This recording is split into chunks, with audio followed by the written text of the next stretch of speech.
This little quick screencast is designed to walk you guys through how to fill out this application, but more importantly, how to avoid some of the common pitfalls of using Google Forms. And the most common one is not being signed into the correct account when trying to access the form. So for most of us, when we're at home using our laptops or desktop computers or MacBooks or whatever we use, we're signed into our personal accounts, meaning your personal Gmail, your personal Microsoft OneDrive, your personal whatever. But in order to complete this form, you're going to need to have your students signed into their Forsyth County Google accounts in order to access the application. So here's the most simplified way to do this. When you guys launch a Google Chrome browser, what you're going to do, and what I would recommend you do, is go up here to the top right-hand corner to your hot dog menu, click it, and hit New Incognito Window. What this is going to do is not store any of your browsing history, and it's not going to allow you access to any of your personal drives that you might be signed into in the background. So once you hit this New Incognito Window, you're going to open the West Forsyth High School website, and if you scroll down, you'll see here, and obviously it's not open yet, but you'll see Parking Application 2019-2020. You go ahead and click on that application, and when you click on it, I'll go ahead and pull it up here. This is what you're going to see. So let me open my Incognito window again just to show you guys how this will look. When you click that link, it'll take you to this checklist. Now this parking checklist walks you through everything that you'll need in order to complete the application. It's got a list of things. It tells you when you can apply for it. It has a link to the actual application form itself. But before you click on the form, go ahead and scroll down. What you're going to need is this guy right here, this student parent agreement. You're going to need to go ahead and sign this and date it, both your student and yourself. Certify that you've read and understand all of the regulations for what it is required to park on West Forsyth High School's campus. This is also going to need to be submitted on the application itself, uploaded to the application when you go through and you complete it. So go ahead whenever you're ready and you click on the link to the form. This is where your student will need their Forsyth County Google information. So their login credentials are the same username and password that they've used for as long as they've been in Forsyth County to sign into our network. So it'll be their student ID number. For me, it's my staff name and ID at forsythk12.org.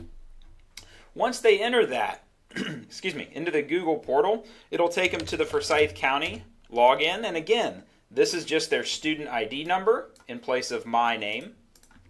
And then their same password that they've always used to sign in to any of the Forsyth County portals that we have available to your student. Once they do that, they enter their Forsyth County credentials, it'll take them to the parking permit application. This link is just the checklist that we've already viewed, and you hopefully have already printed out and signed along with your student. Once you've read through the parking requirements, you'll check down at the bottom and certify that you've read and agreed to the terms above. You'll click Next, and then you're going to start to fill out the application itself. So you'll go ahead and you'll enter your student's last name, first name, their school ID number, what grade they're in, the best email address to use. So this is the email address that you'll have the My Payments Plus email sent to so that you can go through and pay for parking. So it's important that you make sure that you get this email address correct when you're entering it. Let us know if you're employed by Forsyth County and if your student is participating in IE Squared. If the answer to this question is yes, please let us know what period your student is going to arrive, and if they're leaving early, what period they're leaving. That way we can go ahead and try to plan where they park around what their schedule is and do that as best we can. The next screen is the vehicle information page. So again, you'll just go through and fill out the information required. License plate, color of the vehicle, if I could spell it right. Enter that information and click Next. The following is a secondary vehicle. If you have an alternate vehicle that your student may drive, you can enter the information here. If not, you'll just put none. Click through. Now this last part is where you're going to upload files to the form itself. These files are going to be your student's driver's license, just an image of it, insurance information, registration of the vehicle and or vehicles that you'll be using and parking on campus, and then that signed and dated student-parent agreement. That's the agreement that we saw at the very beginning of the screencast that you printed out and had a space for you and your student to sign and date. To upload these files, it's very easy. You just go to Upload.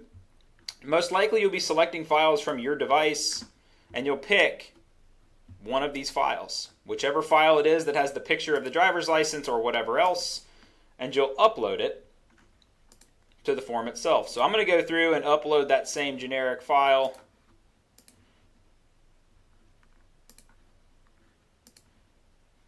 Dun, dun, dun, dun. And once I get this last file uploaded, I'm going to go ahead and submit. I'm going to go ahead and submit my application. Now, if you leave one of these spots blank, you will not be allowed to submit your application because all of these are required fields in the form. So now that I go ahead and I hit submit, what it's actually going to do is populate a confirmation message for me that says, hey, you've completed the parking application, congratulations. You will actually get a copy of this form sent to your student's Forsyth County Gmail account. So if they go to gmail.com and they use the same credentials that they use to access this form, they'll actually be able to see a copy of it. And I'll show you how to do that really quick. If you go to gmail.com on that same Incognito window, because you're already signed in with your Forsyth County Google account, it's going to pop up their email. There is my application that I just submitted, and here's all the information that I put into it. If you realize that something is incorrect, you are able to edit your response. Just click Edit Your Response, and it'll take you back to the form. And again, all of the information that you've entered is still there. So hopefully this clears up some of your questions. Remember that this is not where you will pay for parking. You'll pay for parking through a My Payments Plus link that will be emailed to whatever email address it is that you provided in your form. Once we've certified that you've submitted your student's license and registration and so on and so forth, and everything looks squared away and good to go. So again, please make sure that you've entered this email address correctly. Like I said, I hope that this has helped. And if you have any questions, please reach out.